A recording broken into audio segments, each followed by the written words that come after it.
My fiancé called off our wedding for the 4th time. Just need more time. I replied, take all you need. Then I finally walked away by blocking her number and moving to Bora Bora. She was frantically trying to reach me through mutual friends when she realized more time meant no more me. Original post I-35M, Peter, am writing this from a beach. No joke. Blue water, white sand, fruity drink with an umbrella. It's a scene. How I got here from the gray drizzle of my previous life is, well, the point of this post. Her name is Victoria. 33F. 7 years we were together, 5 of those engaged. Yep, 5 years, 4 canceled weddings. Our 4th attempt at a wedding was fast approaching. It was scheduled for just a couple of weeks from the point she yet again got cold feet. My suit was pressed, her fancy dress was ready. Then, with everything set and just 2 weeks to go until the big day, over Italian food, she dropped the bomb. Victoria, Peter, sweetie, about the wedding, I need a bit more time. I just looked at her. Poker face. Inside though, think Mount Vesuvius, pre-eruption. But I've learned with Victoria, big reactions are pointless. Cool and calculated is the only way. More time? Victoria, invites are out, flights booked, we're 14 days out. Victoria, I know, it's awful of me, but it's forever, Peter. I need to be absolutely 100% sure. My head needs to be clear. This was cold feet Congelo, take 4. Cancel 1, 3 years back. Works too insane, she was a part-time yoga instructor. Cancel 2, 2 years back. My sister Kelly's breakup means I can't possibly celebrate. Kelly, the maid of honor, was actually urging us on. Cancel 3, last year. Are we sure about a big wedding? Maybe elope? After she'd micromanaged every detail of said big wedding. Each time, I'd been, well, a doormat. Disappointed, angry, but I thought I loved her. Each cancellation cost money, caused massive embarrassment, and ate a piece of my soul. But I'd sigh, okay, we'll postpone, and we'd reset. My parents were practically holding intervention signs. My best mate Nathan was blunter. This time though, something snapped. Or rather, clicked into place. Me, after a long deliberate sip of water. Okay, Victoria, take all the time you need. Her face flooded with relief. Oh, Peter, thank you. You're so understanding. I knew you would be. It's not that I don't want to marry you, I get it. You need time. It's a big step, you should be sure. I even managed a weak smile. The internal volcano went quiet, replaced by a chilling calm. She spent the rest of dinner chattering about how this extra time would let her work on herself. I nodded, ate my carbonara, paid the bill. Standard. The next morning, I was up before dawn.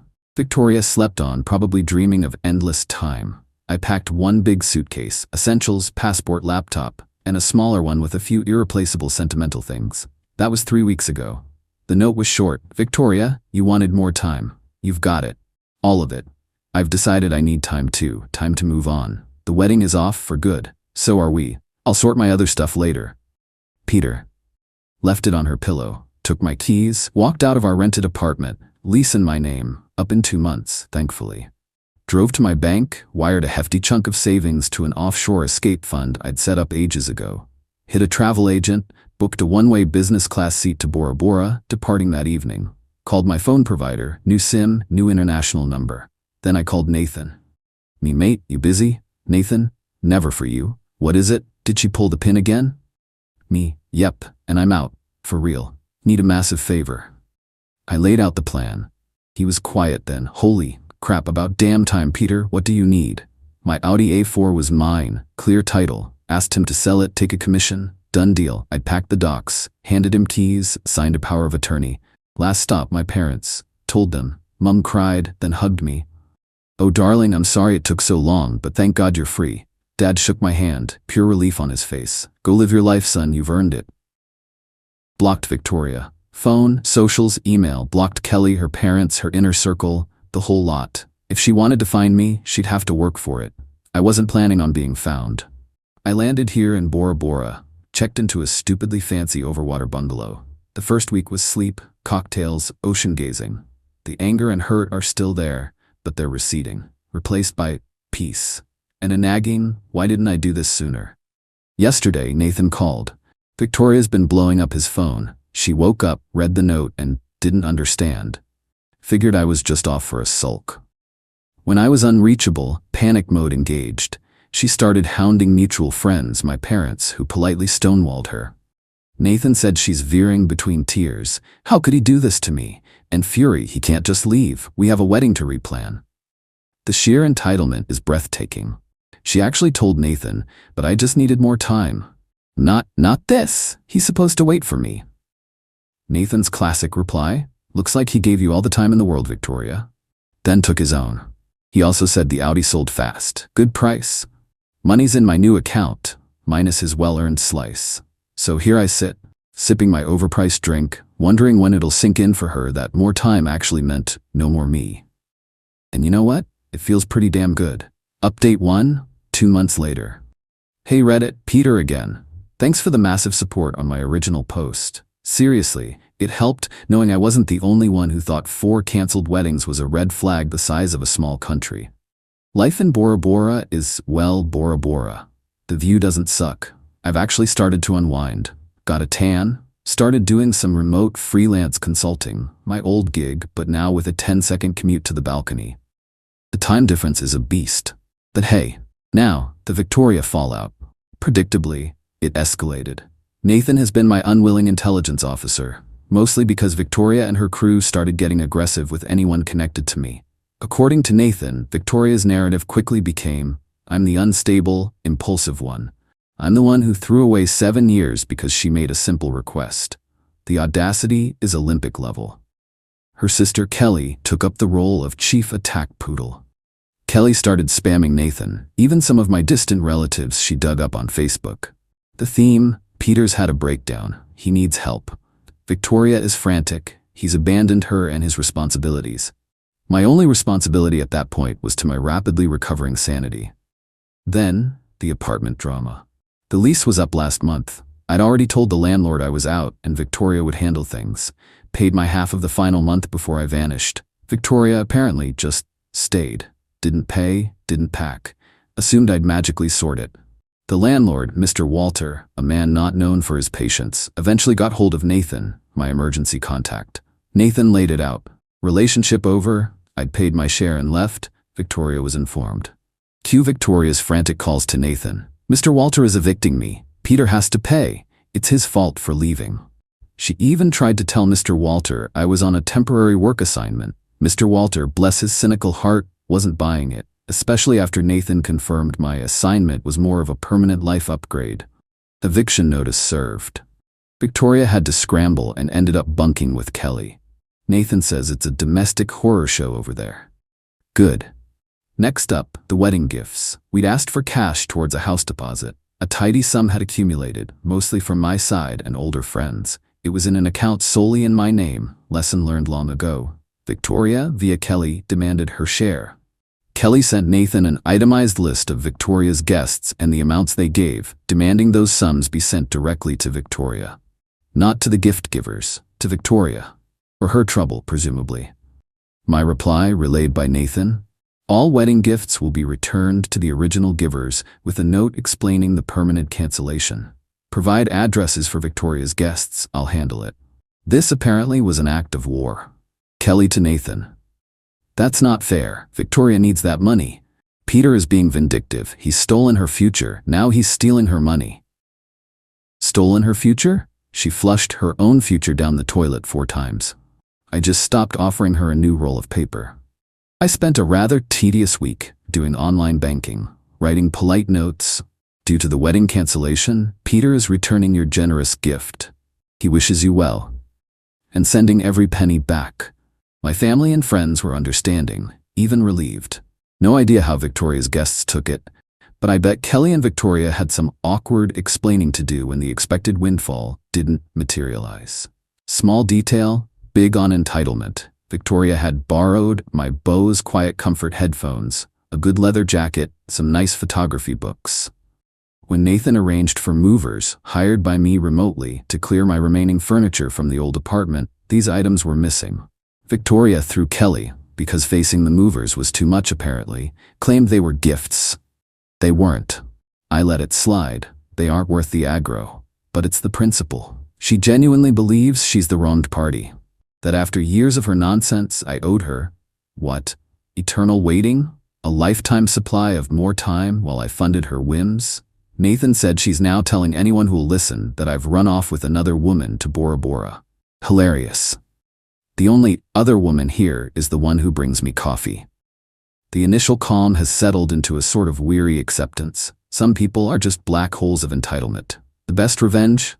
Me, living well, far from her chaos, and the slow, painful dawning on her that her choices have actual, tangible consequences. Still got everyone blocked. Peace out from paradise. Update 2, 6 months later. Peter here for what I promise is the final dispatch. I'm no longer in Bora Bora. Turns out even paradise gets old.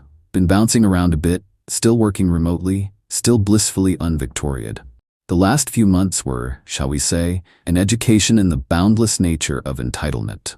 After the gift money evaporated and the apartment door slammed shut, Victoria, spurred on by Kelly and their newly vocal mother Joyce, decided to go legal. Or try to. Nathan, who deserves a knighthood for his troubles, forwarded a very official-looking letter from a Mr. Zachary, attorney at law. It demanded compensation for emotional distress for my sudden abandonment and the public humiliation of the wedding cancellation. Public humiliation? She canceled it 4 times. Payment for her share of my Audi, claiming equitable interest because she contributed to upkeep, i.e., occasionally let me pay for a car wash. Return of valuable personal items, the headphones jacket she already had, plus a new list of fantasy items. Ongoing spousal support, despite us, never being spouses. Based on 7-year cohabitation and established lifestyle. I actually laughed out loud. It was breathtakingly audacious. Nathan said Mr. Zachary was some local lawyer, probably doing it on a no-win, no-fee, no-clue basis. My move? I hired Ms. Martha Sharma, a legal shark in my home city known for dismantling nonsense claims. A couple of video calls, all my documentation, texts, emails, lease, car title, bank statements, the works, and she was ready. Ms. Martha Sharma's reply to Mr. Zachary was, I'm told, a masterpiece of polite obliteration. Emotional distress, countered that Victoria repeatedly canceled, causing me distress loss, included receipts from previous canceled venues. Highlighted my note clearly stating I ended it due to her latest delay. Car, provided title, registration, loan docs, all 100% me. Offered to bill Victoria for mileage if they pushed it. Items, stated Victoria took her stuff and some of mine. Further claims equals harassment. Spousal support, politely reminded Mr. Zachary that not married means no spousal support. Offered to discuss the non-refundable deposits I'd lost on 4 weddings she canceled if they really wanted to talk numbers. The letter ended by stating further baseless claims would result in a counterclaim for my legal fees and a potential harassment order. Result? Crickets from Mr. Zachary. He clearly told Team Victoria they had nothing, but Victoria, fueled by righteous indignation, wasn't done. Next, the social media smear campaign. Vague booking about heartless cowards, commitment issues, financial abuse. That one stung considering I'd bankrolled her for years, and how I cruelly dumped her just as she was finally ready. Some mutuals, fed only her side, messaged me. Dude, Victoria's devastated? I just sent them the link to my original Reddit post. Most went silent. Some even apologized. The grand finale of their entitlement tour was Joyce, Victoria's mom, calling my parents, full tears.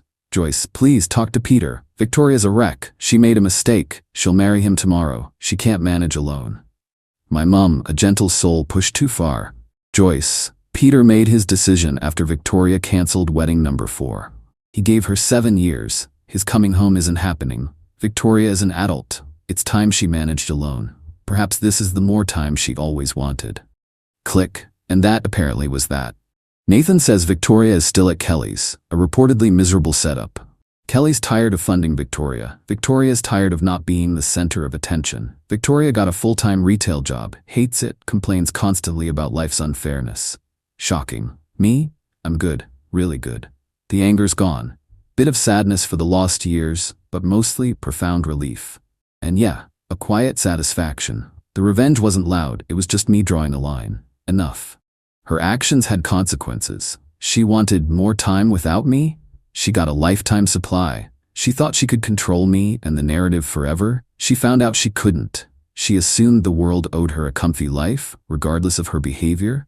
The universe, via Miss Martha Sharma, issued a harsh correction. And watching that, even from afar, has been deeply satisfying. She didn't just get more time, she got a full immersion in reality. That's the best closure. Time for a new adventure. Thanks for reading Reddit. You guys help more than you know.